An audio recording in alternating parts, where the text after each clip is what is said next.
I'm a basic white girl and I have a hydro flask. Hi everyone, welcome to part 2 on the difference between types of colleges. If you missed part 1, look in the description below for a link. Enjoy the video. So at a typical four-year university, you're going to have a large lecture class size if you're going to a public university. So at Mizzou, we had lecture halls up to 500 people. It wasn't uncommon for to have multiple 500-person lectures per semester, and pretty much that's up through freshman and sophomore year. At a community university, it's actually going to be pretty similar. There are lecture halls. I think the largest one at my community university that I attended for a year was, I think, 400 students, and those again were classes that were for freshmen and sophomores. But as you get more specialized into certain classes, they'll get smaller classes because typically the freshman and sophomore classes every single person has to take in your college. When you get to more specialized, it does depend on like each individual major. So class size is pretty similar other than the lecture hall size. The lecture hall size, a big one is like 80 students. The ones I went to were typically 40 to 60, ranging all the way up to 80.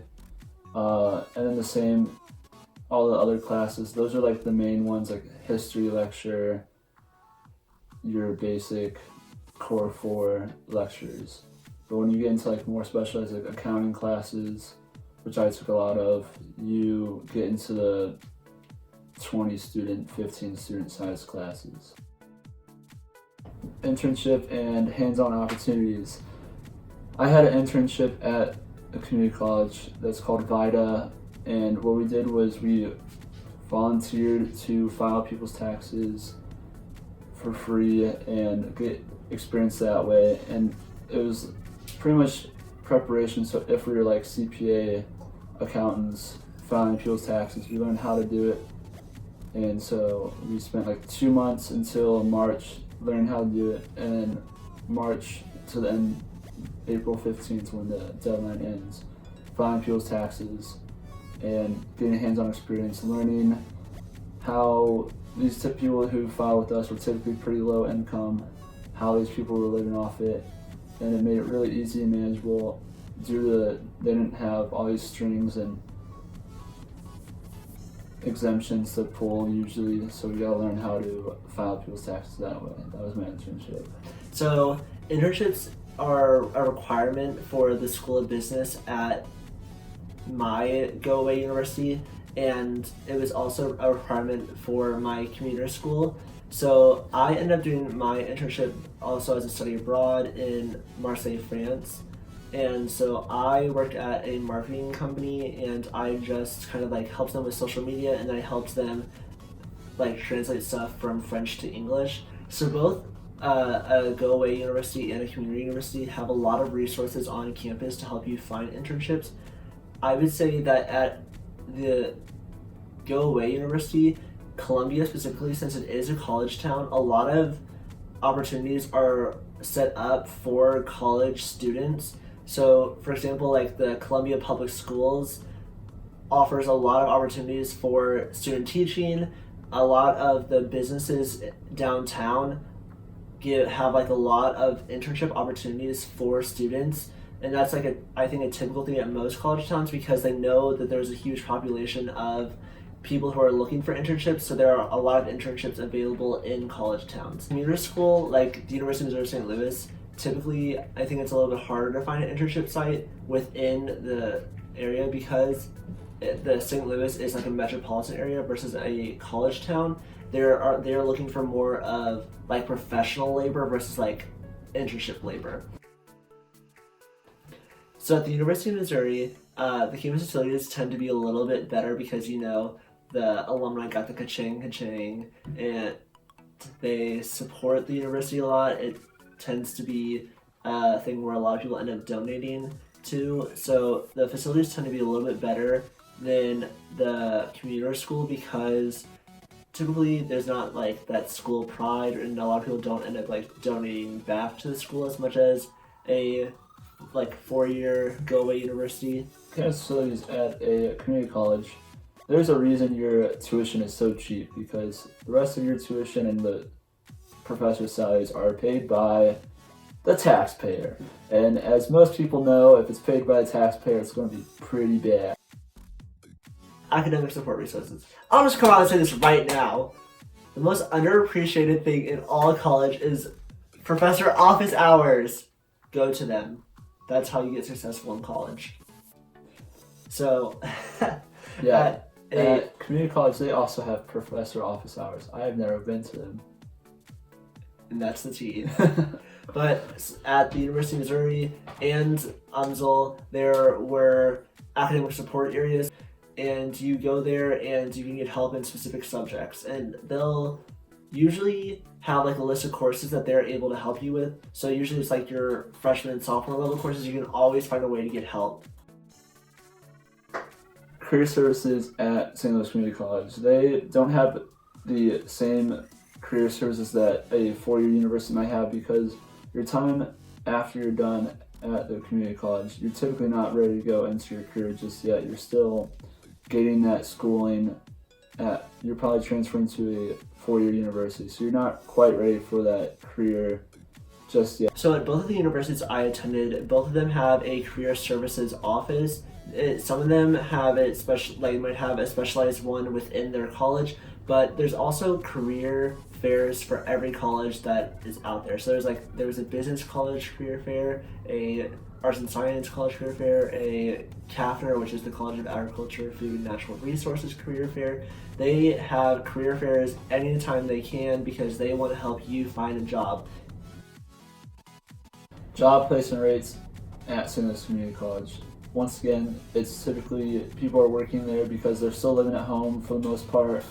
You're working at local jobs, grocery store, restaurant, stuff like that to help you get used to there. They don't have placement rates because, once again, going back to the career services, you're typically not going right into the lifelong workforce right after your time is done at community college.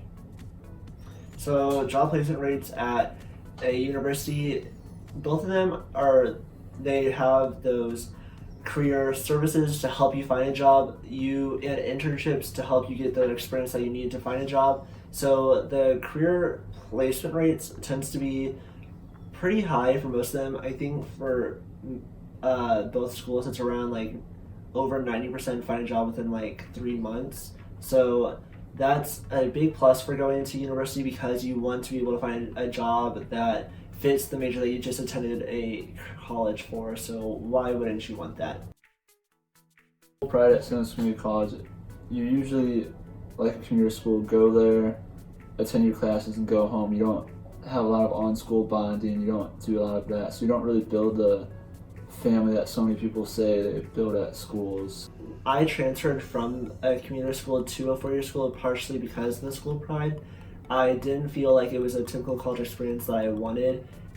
Pretty much when I went to community school, everyone was wearing sweatshirts from their high school, and there were like athletic events and like clubs, but nobody ever went to anything because they didn't feel connected to the school. They went to class, went home, and there wasn't that big like I love my school moment type of thing that I wanted. So that's why I did end up transferring to a typical go-away four-year university where that was the exact opposite.